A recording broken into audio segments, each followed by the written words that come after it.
قدرت نے ہمیں مختلف قسم کے مویشیوں کی دولت سے نوازا ہے۔ پاکستان میں جانوروں کی نسلیں نیلی راوی، کنڈی، ساہیوال، ریڈ سندھی اور چولستانی وغیرہ دودھ دینے کے لحاظ سے دنیا بھر میں ایک منفرد مقام رکھتی ہیں۔ دودھ دینے والے جانوروں کو صحت مند اور توانا رکھنے میں خوراک اہم کردار ادا کرتی ہے۔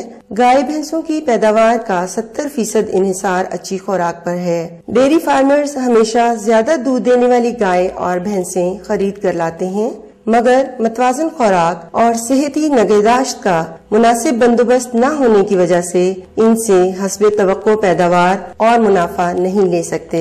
جانوروں کی پرورش میں ان کی نسل کے بعد سب سے اہم چیز جانوروں کی خوراک ہوتی ہے۔ اس کی 2 وجوہات ہیں۔ پہلی وجہ یہ ہے کہ جب تک جانوروں کو اچھی خوراک نہیں دیں گے آپ ان سے اچھی پیداوار نہیں لے سکتے۔ دوسری وجہ یہ ہے کہ جانوروں کے رکھنے میں جو سب سے زیادہ خرچہ 60 سے 80% تک صرف خوراک پہ ہوتا ہے، لہذا خوراک اگر متوازن اور سستی نہیں ہوگی تو زمیندار اس سے فائدہ پوری طرح سے حاصل نہیں کر سکتا۔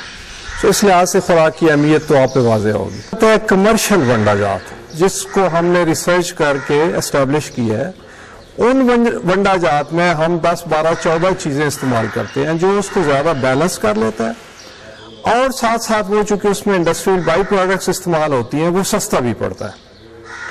لہٰذا ہماری آج کل کوشش یہ ہے کہ ہم زمیندار کو یہ کنونس کریں کہ روایتی ونڈا جات کی بجائے کمرشل ونڈا جات استعمال کریں، وہ ان کے خرچے کو، خوراک کے خرچے کو کم کریں گے اور پیداوار کو بڑھائیں گے۔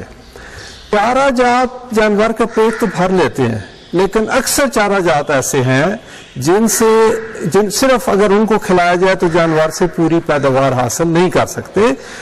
روایتی طور پر جانوروں کو پالنے کا زیادہ تر انحصار سبز چارہ جات پر ہے۔ جانوروں کی خوراک کی 50% سے زیادہ ضروریات سبز اور خشک چارے، 30% کھلے عام چرائی اور باقی مختلف خوراکی اجزاء سے بننے والے ونڈوں سے پوری کی جاتی ہیں۔ چارہ جات کی فصلات اس وقت 57 لاکھ ایکڑ رقبے پر کاشت کی جاتی ہیں، لیکن ہمارے ملک میں چارے کی اوسط پیداوار صرف 200 من فی ایکڑ ہے، جو ترقی یافتہ ممالک کے مقابلے میں بہت کم ہے۔ پاکستان زرعی تحقیقاتی کونسل اس اہم مسئلے پر قابو پانے کے لیے چارے کی مختلف فصلوں کے ایک مربوط تحقیقی منصوبے پر عمل پیرا ہے۔ اس پروگرام کے تحت قومی زرعی تحقیقاتی مرکز اسلام آباد اور صوبائی تحقیقاتی اداروں میں نہری اور بارانی علاقوں کے لیے مختلف پہلوؤں پر تحقیق کا عمل جاری ہے۔ اب تک ہونے والی تحقیق کے حوصلہ افزا نتائج سامنے آئے ہیں اور کونسل کے سائنسدانوں نے مسلسل تحقیق کے بعد چارے کی زیادہ پیداوار دینے والی ترقی دادہ اقسام دریافت کر لی ہیں۔ زرعی سائنسدانوں کے مطابق چارہ جات کی کاشت میں بہتر منصوبہ بندی، معیاری بیج، زمین کا مناسب انتخاب، بروقت کاشت، آبپاشی اور کھادوں کے مناسب استعمال، چارے کی فصلات کی مخلوط کاشت اور دیگر سفارشات پر عمل کر کے ہم چارے کی پیداوار میں خود کفیل ہو سکتے ہیں۔ ایک جانور جو کسان نے اپنے گھر میں رکھا ہوا ہے، میرے خیال میں اسے اپنے بچے سے بھی زیادہ اہمیت دینی چاہیے، کیونکہ ایک بچہ تو اپنی زبان میں اسے سمجھا سکتا ہے کہ مجھے یہ اس چیز کی ضرورت ہے، لیکن ایک بے زبان جانور اسے یہ نہیں بتا سکتا کہ مجھے اس وقت کس چیز کی ضرورت ہے۔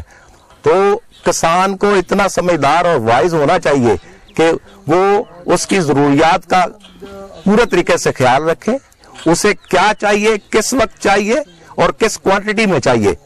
ملک میں دودھ اور گوشت کی پیداوار اور اس کا معیار بہتر بنانے کے لیے ضروری ہے کہ مویشیوں کی خوراک کا معیار بہتر بنانے پر بھرپور توجہ دی جائے، تاکہ لائف سٹاک کا شعبہ نہ صرف جدید خطوط پر استوار ہو سکے بلکہ بین الاقوامی منڈیوں تک رسائی بھی ممکن بنائی جائے۔ مویشیوں کے لیے وافر اور معیاری خوراک کا بندوبست کر کے ہم نہ صرف پیداوار کی مصارف کم کر سکتے ہیں بلکہ ڈیری مصنوعات کی پیداوار اور معیار میں اضافہ کر کے قیمتی زر مبادلہ بھی حاصل کر سکتے ہیں۔